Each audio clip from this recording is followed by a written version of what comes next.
Coming up on Hoosier Sports Night, the IU men's soccer team faced a tough task when they traveled to South Bend on Tuesday night. And the women's soccer team squared off against a Big Ten rival to open conference play on Thursday. This is Hoosier Sports Night.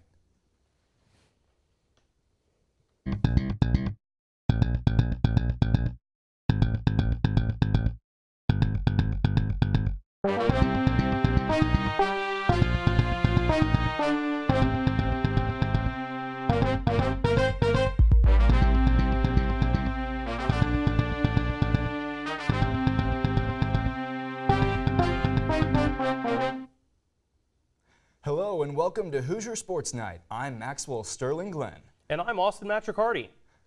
On Tuesday, the men's soccer team traveled to South Bend to take on number 8 Notre Dame. Our Maya Engel has the recap from Alumni Stadium.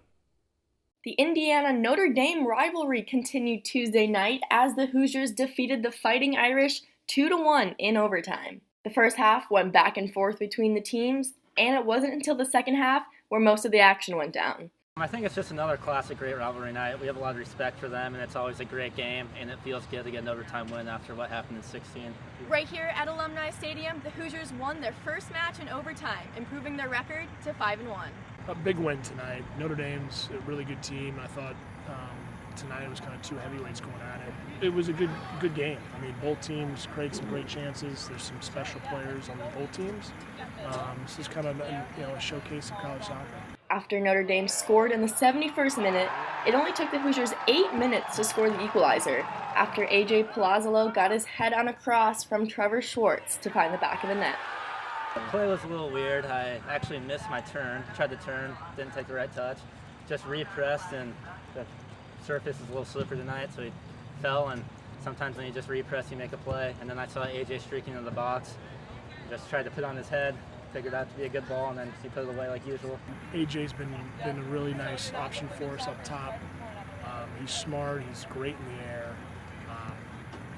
He sees passes some other guys don't, and he was there for us again when we needed it. The Hoosiers had 11 corner kick opportunities, but it wasn't until the 11th one in overtime that Schwartz sent the ball far side, where Justin Rennick scored the match-winning goal. Schwartz had both assists on this matchup, and he now leads the Big Ten with 6 this season. Trevor did a nice job helping us there in that second half, make some key plays. You always feel like he'd get a goal or assist for us. So again, another good showing for Trevor. The Hoosiers' 3-game road trip continues this Sunday against the first Big Ten opponent of the season, Wisconsin. For IUS TV Sports, I'm Maya Engel. That win is the 4th of the season against the ranked opponent for Todd Yeagley's squad. On Thursday night, the women's soccer team hosted Michigan to open their Big Ten schedule. Our Tamar Sher was out at Bill Armstrong Stadium to catch the action. Coming to you live from Bill Armstrong Stadium, where the Hoosiers have successfully defeated Michigan 3-2. The Hoosiers kept their goals in line with last weekend as they continued their momentum into this game tonight. Although the Hoosiers pulled through with the win, they were unable to find the back of the net until the final 5 minutes of the game. Michigan was up 2-0 until Caroline Dreher went wide, sending the ball to Melanie Forbes, who gave Allen the opportunity to score. Following Allen's lead, Claudia Day wreaked havoc off a corner kick from Caroline Dreher, sending the game into overtime. In the 108th minute of the game, Chandra Davidson won the game for the Hoosiers after a beautiful pass from Melanie Forbes. We put ourselves in a little bit of a hole, but we had 45 minutes left.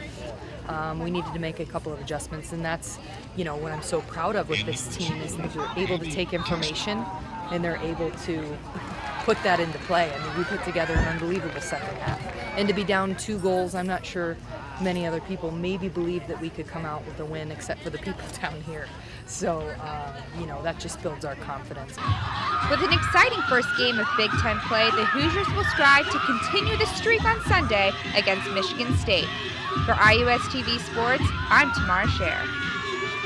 The Hoosiers will return to the pitch on Sunday when they take on Michigan State here in Bloomington. As the non-conference schedule starts to wind down for IU volleyball, it's a good time to check in on where things stand. Kate Porter joins us in studio. Kate?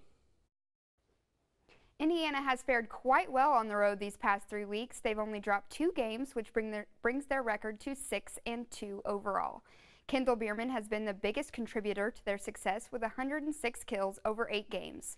But it isn't just the veterans making an impact. Freshman Brianna Edwards follows Bierman closely with 97 kills of her own, and middle blocker Daisha Lofton has been a force around the net this season. This success has led to a boast in confidence for the Hoosiers. I'm feeling pretty confident. I'm really excited for this season. I know everyone else is, and we're just excited to see what this season brings.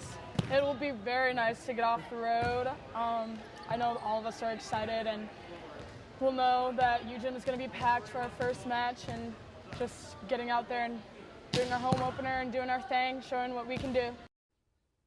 The Hoosiers will head to Cincinnati this weekend for the Queen City Classic. They will face Xavier, Cincinnati, and Eastern Kentucky. This will be the last weekend before conference play begins at home for Indiana. The Hoosiers will return home on September 21st when they host Northwestern to open Big Ten play.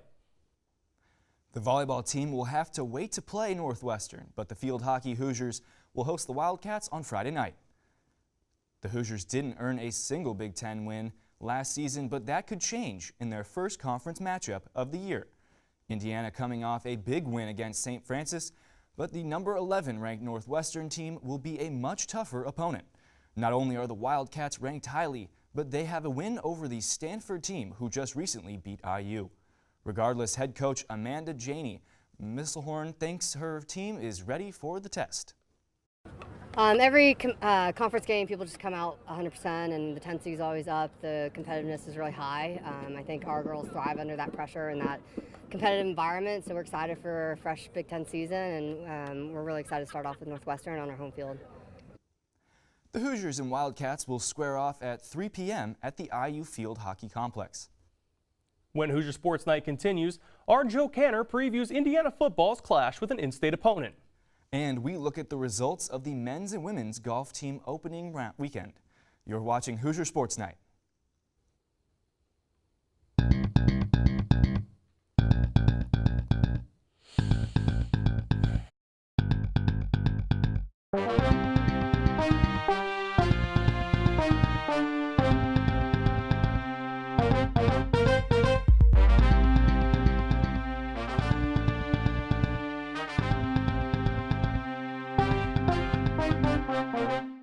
Welcome back to Hoosier Sports Night. The IU football team will look to make it 3 wins in a row on Saturday when they host the Ball State Cardinals. Our Joe Canter has the preview. The Indiana Hoosiers are practicing hard before they welcome an old in-state rival back to Bloomington on Saturday. The Ball State Cardinals will come in 1-1 after coming up just short against number 8 ranked Notre Dame in South Bend last week. Indiana, on the other hand, has won both their contests and will look to beat Ball State in back-to-back meetings for the first time since 2007. The Hoosiers cannot afford to take their neighbors to the north lightly.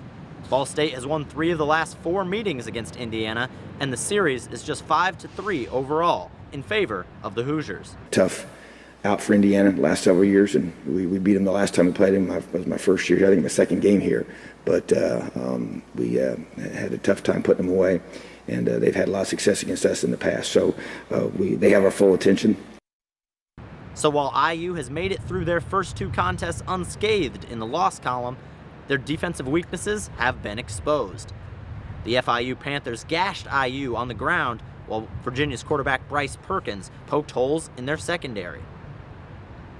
This week, the Cardinals' attack is likely to be aerial heavy, as they're led by veteran starter Riley Neal, who has racked up over 430 yards and 3 touchdowns through the air. While Indiana's defense came up big and won last week's game on the final play, they'll need to build on that success if they want to advance to 3-0. Riley Neal is the best quarterback overall in terms of passing and everything he can run. He's athletic and big old guy. He's the best, most complete one we've played yet. Throws the ball extremely well and got a talented group of receivers and a very good set of running backs. So the battle between the red and white Indiana schools will kick off here at Memorial Stadium at high noon on Saturday. For now, for IUS TV Sports, I'm Joe Canter. Fans can watch that game on BTN or listen to the WIUX call on 99.1 FM. Over the weekend, the men's golf team got off to a strong start to the season as they hosted the Fuzzy Zeller Invitational at Champions Point Golf Club. Indiana kicked their season off with a second-place finish out of 13 teams behind Southern Illinois. The Hoosiers' score of 18 under par was the team's best since shooting 22 under in 2016. 4 different Hoosiers placed in the top 10 as Ethan Shepard led the team at 6 under par, tying for 5th place. Also among the top 4 Hoosiers was Mitch Davis, the freshman. Davis tied for 7th at 5 under par, competing as an individual in his college debut. The Hoosiers finished with a score of 846, 10 strokes behind Southern Illinois. The Hoosiers will return to the course this weekend for the 3-day Olympia Fields Fighting Illini Invitational. Friday's start time is still to be announced. The IU women's golf team opened their regular season this past weekend as they traveled to South Carolina to compete in the Cougar Classic tournament, which featured 19 teams from across the country. The team finished in 15th place and shot a 591 in the 2-day event. The tournament was supposed to be a 54-hole competition, but was shortened to a 36-hole match after the state of South Carolina was issued a mandatory evacuation as Hurricane Florence nears the coast.